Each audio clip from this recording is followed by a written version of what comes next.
பார்த்திபன் கனவு. அத்தியாயம் 4. பாட்டனும் பேத்தியும். உறையூர் கம்மாள தெருவில் உள்ள ஒரு வீட்டு வாசலில் வந்து பொன்னனும் வள்ளியும் நின்றார்கள். கதவு சாத்தியிருந்தது. தாத்தா என்று வள்ளி கூப்பிட்டாள். சற்று நேரத்திற்கெல்லாம் கதவு திறந்தது. திறந்தவன் ஒரு கிழவன். வா வள்ளி, வாருங்கள் மாப்பிள்ளை என்று அவன் வந்தவர்களை வரவேற்றான். பிறகு வீட்டுக்குள்ளே நோக்கி, கிழவி இங்கே வா, யார் வந்திருக்கிறது பார் என்றான். 3 பேரும் வீட்டுக்குள் போனார்கள். யார் வந்திருக்கிறது என்று கேட்டுக்கொண்டே அங்கு வந்த கிழவி வள்ளியையும் பொன்னனையும் பார்த்து பல்லில்லாத வாயினால் புன்னகை புரிந்து தன் மகிழ்ச்சியை தெரிவித்தாள். வள்ளியை கட்டிக்கொண்டு, சுகமாயிருக்கியா கண்ணு, அவர் சுகமாயிருக்கிறாரா என்று கேட்டாள். பொன்னன், தாத்தா, உங்கள் பேத்தியை கொண்டு வந்து ஒப்புவித்து விட்டேன். நான் கொஞ்சம் வெளியே போய்விட்டு வருகிறேன் என்றான். வந்ததும் வராதுமாய் எங்கே போகிறாய் என்று கிழவன் கேட்டான். மகாராஜாவை பார்க்கப் போகிறேன் என்றான் பொன்னன். மகாராஜா இப்போது அரண்மனையில் இல்லை, மலைக்கு போயிருக்கிறார். இங்கே வா, காட்டுகிறேன் என்று கிழவன் அவர்களை வீட்டு முற்றத்திற்கு அழைத்து போனான். முற்றத்திலிருந்து அவன் காட்டிய திக்கை எல்லோரும் பார்த்தார்கள். உச்சி பிள்ளையார் கோயில் தீபம் தெரிந்தது. அங்கிருந்து தீவர்த்திகளுடன் சிலர் இறங்கி வருவதும் தெரிந்தது. இறங்கி வந்த தீவர்த்திகள் வழியில் ஒரு இடத்தில் சிறிது நேரம் நின்றனர். அங்கே நின்று என்ன பார்க்கிறார்கள் என்று வள்ளி கேட்டாள். மகேந்திர சக்கரவர்த்தியின் சிலை அங்கே இருக்கிறது. மகாராஜா இளவரசருக்கு அதை காட்டுகிறார் என்று தோன்றுகிறது என்றான் கிழவன். அவர்கள்தான் இறங்கி வருகிறார்களே தாத்தா, நான் அரண்மனை வாசலுக்கு போகிறேன். இன்று ராத்திரி மகாராஜாவை எப்படியும் நான் பார்த்துவிட வேண்டும் என்று சொல்லிக்கொண்டே பொன்னன் வெளிக்கிளம்பினான். கிழவன் அவனோடு வாசல் வரை வந்து ரகசியம் பேசும் குரலில், பொன்னா, ஒரு முக்கியமான சமாச்சாரம் மகாராஜாவிடம் தெரிவிக்க வேண்டும். மாரப்ப பூபதி விஷயத்தில் கொஞ்சம் ஜாக்கிரதையாக இருக்கச் சொல்லு. அதை அந்தரங்கமாக அவரிடம் சொல்ல வேண்டும் என்றான். மாரப்ப பூபதியை பற்றி என்ன என்று பொன்னன் கேட்டான். அதெல்லாம் அப்புறம் சொல்கிறேன். மகாராஜாவின் காதில் எப்படியாவது இந்த செய்தியை போட்டுவிடு என்றான் கிழவன். கிழவி விருந்தாளிகளுக்கு சமையல் செய்வதற்காக உள்ளே போனாள். பாட்டனும் பேத்தியும் முற்றத்தில் உட்கார்ந்தார்கள். திடீரென்று வள்ளி, ஐயோ தாத்தா, இதெல்லாம் என்ன என்று கேட்டாள். முற்றத்தில் ஒரு பக்கத்தில் உலைக்களம் இருந்தது. அதன் அருகில் கத்திகளும் வாள்களும் வேல்களும் அடுக்கியிருந்தன. அவைகளை பார்த்துவிட்டுதான் வள்ளி அவ்விதம் கூச்சல் போட்டாள். என்னவா, வாளும் வேலும் சூலமும் தான், நீ எங்கே பார்த்திருக்க போகிறாய்? இதெல்லாம் என்னத்திற்கு தாத்தா? என்னத்திற்காகவா? கோவிலில் வைத்து தூபதீபம் காட்டி கன்னத்தில் போட்டுக்கொள்வதற்காகத்தான். கேள்வியை பார், கேள்வியை. தேங்காய் குலை சாய்ப்பது போல் எதிரிகளின் தலைகளை வெட்டி சாய்ப்பதற்கு வாள், பகைவர்களின் வயிற்றை கிழித்து குடலை எடுத்து மாலையாய் போட்டுக்கொள்வதற்கு வேல். தெரிந்ததா? ஐயையோ, பயமாயிருக்கிறதே என்று வள்ளி கூவினாள். இன்னும் கொஞ்ச நாள் போனால் இந்த நாட்டு ஆண் பிள்ளைகள் கூட உன்னை போலத்தான் ஆகிவிடுவார்கள். வாளையும் வேலையும் கொண்டு என்ன செய்கிறது என்று கேட்க ஆரம்பித்து விடுவார்கள். வள்ளி, இந்த கேள்வி என்னுடைய பாட்டன் முப்பாட்டன் காலங்களிலெல்லாம் எப்படி தெரியுமா? அப்போது கொள்ளுப்பட்டறையிலெல்லாம் வாளும் வேலும் சூலமும் செய்த வண்ணமாய் இருப்பார்களாம். ஒவ்வொரு பட்டினத்திலும் கம்மாள திருதான் எப்போதும் ஜே ஜே என்று இருக்குமாம். ராஜாக்களும் ராஜகுமாரர்களும் சேனாதிபதிகளும் கம்மாளனை தேடி வந்து கொண்டிருப்பார்களாம். என் அப்பன் காலத்திலேயே இதெல்லாம் போய்விட்டது. வாளை கொள்ளை அறிவாள்களும் வண்டிக்கு கடையாணிகளும் வண்டி மாட்டு தார்குச்சிகளும் செய்து கம்மாளன் வயிறு வளர்க்கும்படி ஆகிவிட்டது. என் வயதில் இப்போது நான் தான் வாளையும் வேலையும் கண்ணால் பார்க்கிறேன். ஆஹா, இந்த கைகளிலே மட்டும் உன்னை போல வலிவு இருந்திருந்தால் 20 வருஷத்திற்கு முன்னாலே இந்த யுத்தம் வந்திருக்க கூடாதா? சரியா போச்சு தாத்தா, இவருக்கு நீ புத்தி சொல்லி திருப்புவாயாக்கும் என்றல்லவா பார்த்தேன். யுத்தத்துக்கு போகணும் என்று இவர் ஓயாமல் சொல்லிக்கொண்டே இருக்கிறார். பொன்னனா? அவன் எங்கே யுத்தத்துக்கு போகிறான் வள்ளி? பொன்னனாவது உன்னை விட்டு விட்டு போவதாவது? துடுப்பு பிடித்த கை வாளை பிடிக்குமா? பெண்மேகம் கொண்டவன் சண்டைக்கு போவானா? அப்படி ஒன்றும் சொல்ல வேண்டாம் தாத்தா. இவர் போகணும் போகணும் என்று தான் துடித்து கொண்டிருக்கிறார்.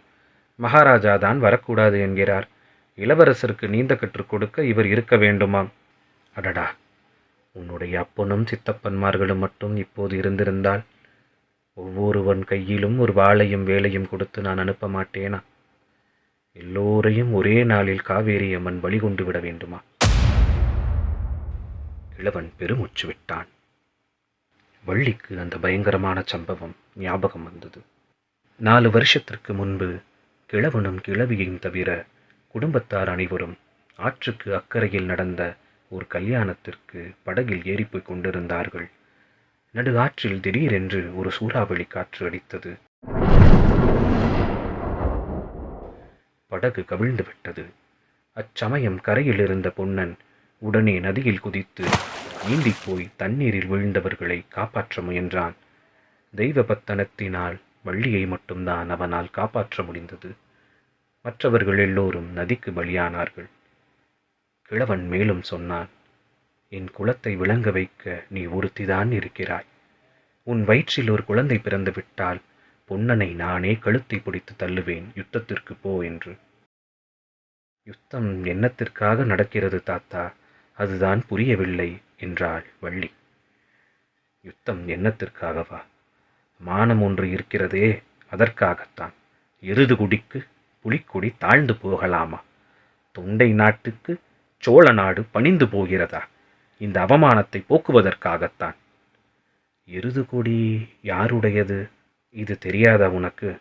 எருது கொடி காஞ்சி பல்லவ ராஜாவினுடையது. சிங்கக்கொடி என்று சொல்லு. இல்லை, எருது கொடிதான். நான் இன்றைக்கு பார்த்தேன் தாத்தா, தூதர்களின் கொடியில் சிங்கம்தான் போட்டிருந்தது. ஆமாம், எருது கொடியை சிங்கக்கொடியாக மாற்றிவிட்டார்கள். ஆனால் எருது பன்றியை ஜெயித்து விட்டால் சிங்கமாகிவிடுமா என்றான் கிழவன். எனக்கு ஒன்றுமே புரியவில்லை தாத்தா, விபரமாய் சொல்லேன் என்றாள் வள்ளி. சரி, அடியிலிருந்து சொல்கிறேன் கேள் என்று கிழவன் கதையை ஆரம்பித்தான். நீ பிறந்த வருஷத்தில் இது நடந்தது. அப்போது காஞ்சியில் மகேந்திர சக்கரவர்த்தி ஆண்டு கொண்டிருந்தார். அவருடைய வீர பராக்கிரமங்களை பற்றி நாடெங்கும் பிரமாதமாய் பேசிக்கொண்டிருந்த காலம். இந்த உறையூருக்கும் அவர் ஒரு முறை வந்திருந்தார். அவர் விஜயத்தின் ஞாபகார்த்தமாகத்தான் நமது மலையிலே கூட அவருடைய சிலையை அமைத்திருக்கிறோம். இப்படி இருக்கும் சமயத்திலே வடக்கே இருந்து வாதாபியின் அரசன் புலிகேசி என்பவன் பெரிய படை திரட்டி கொண்டு தென்னாட்டின் மேல் படையெடுத்து வந்தான். சமுத்திரம் பொங்கி வருவது போல் வந்த அந்த சைனியத்துடன் யுத்தக்களத்தில் நின்று போர் செய்ய மகேந்திர சக்கரவர்த்திக்கு தைரியம் வரவில்லை. காஞ்சி கோட்டைக்குள் சைனியத்துடன் பதுங்கிக் கொண்டார். கோட்டையை கொஞ்ச காலம் முற்றுகையிட்டு பார்த்தான் புலிகேசி. அதில் பயனில்லை என்று கண்டு தெற்கு திக்கை நோக்கி வந்தான். நமது கொள்ளிடத்தின் அக்கறைக்கு வந்துவிட்டான். அப்பப்பா, அப்போது இந்த உறையூர் பட்ட பாட்டை என்னவென்று சொல்லுவேன். நமது பார்த்திப மகாராஜா அப்போது பட்டத்திற்கு வந்து கொஞ்ச நாள் தான் ஆகியிருந்தது. புலிகேசியை எதிர்க்க பலமான ஆயுதங்கள் செய்து கொண்டிருந்தார். இதற்குள் வடக்கே புலிகேசியின் ராஜ்யத்திற்கு ஏதோ ஆபத்து வந்துவிட்டது போல் இருந்தது. புலிகேசி கொள்ளிடத்தை தாண்டவே இல்லை, திரும்பி போய்விட்டான். போகும்போது அந்த கிராதகனும் அவனுடைய ராட்சச சைன்யங்களும் செய்த அட்டூழியங்களுக்கு அளவே இல்லை. ஊர்களை எல்லாம் சூறையாடிக்கொண்டும் தீ வைத்து கொண்டும் போனான். அதிலிருந்து மகேந்திர சக்கரவர்த்தியினுடைய புகழ் மங்கிவிட்டது. சலுக்கரின் பன்றிக் கொடிக்கு பல்லவரின் ரிஷபக்கொடி பயந்து விட்டது என்று ஜனங்கள் பேசத் தொடங்கினார்கள். இந்த அவமானத்திற்கு பிறகு மகேந்திர சக்கரவர்த்தி அதிக நாள் உயிரோடு இருக்கவில்லை. அவருக்கு பிறகு நரசிம்ம சக்கரவர்த்தி பட்டத்திற்கு வந்தார். இவர் பட்டத்திற்கு வந்ததிலிருந்து புலிகேசியை பழிக்கு பழி வாங்கி பல்லவ குலத்திற்கு ஏற்பட்ட அவமானத்தை போக்க வேண்டும் என்றே ஆயுத்தங்கள் செய்து வந்தார். கடைசியில் 6 வருஷங்களுக்கு முன்பு பெரிய சைனியத்தை திரட்டிக்கொண்டு வடக்கே போனார். புலிகேசியை போர்க்களத்தில் கொன்று வாதாபி நகரையும் தீ வைத்து கொளுத்தி சாம்பலாக்கிவிட்டு திரும்பி வந்தார். இந்த பெரிய வெற்றியின் ஞாபகார்த்தமாக பல்லவர்களின் ரிஷபக்குடி நரசிம்ம சக்கரவர்த்தி சிங்கக்குடியாக மாற்றிவிட்டார். அவர் திரும்பி வந்து இப்போது 1 மாதம்தான் ஆகிறது. அதற்குள்ளேயே இத்தனை நேரமும் கவனமாய் கேட்டுக்கொண்டிருந்த வள்ளி, அப்பேற்பட்ட சக்கரவர்த்தியுடன் நமது மகாராஜா எதற்காக யுத்தம் செய்யப் போகிறார்? அவருடன் சிநேகமாயிருந்தால் என்ன என்று கேட்டாள். அடி பைத்தியக்காரி என்று கிழவன் மறுமொழி சொல்ல ஆரம்பித்தான். அப்போது வீதியில் குதிரை வரும் சத்தம் கேட்டது. அந்த வீட்டில் வாசலிலே தான் வந்து நின்றது. வீரபத்ராச்சாரி என்று யாரோ அதிகார குரலில் கூப்பிட்டார்கள். உடனே கிழவன், அந்த சண்டாளன் மாரப்ப பூபதி வந்து விட்டான். வள்ளி, நீ அவன் கண்ணில் படக்கூடாது. சமையற்கட்டுக்குள் போ. அவன் தொலைந்ததும் உன்னை கூப்பிடுகிறேன் என்றான்.